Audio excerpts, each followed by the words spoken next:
If you're new to our channel, don't forget to hit the subscribe button.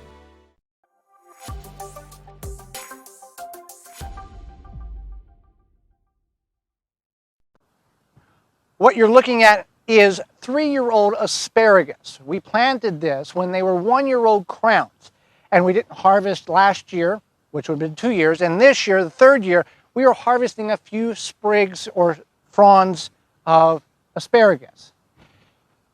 Next year, we will be able to harvest everything that comes up. The reason why we're gentle in harvesting this year is because we are still getting the roots to a mature state. 4 or 5 years in, you're good to go. What this one is doing, it's going to seed and creating a lot of leaf to absorb the sun, to photosynthesize, to build the roots. Even after you harvest your asparagus, you want to allow some of them to do this. This will ensure energy being put in the roots so you have a more healthier, stronger root system for future harvest.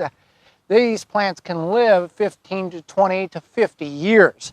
So keep that in mind. These are Jersey, I believe, Jersey variety. There's a Burgundy variety, and then you'll see the white variety, but those are covered with soil and then harvested and allow no sunlight to get to them.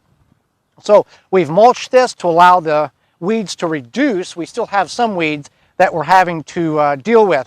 But again, asparagus, let it go. And then at the end of the season, before the snow comes, you want to trim these back so you don't get asparagus beetle. That can really do a havoc on your crops in the future growing season. So let your plants go to seed, put the growth on to feed the root system. For more information, please visit thewisconsinvegetablegardener.com.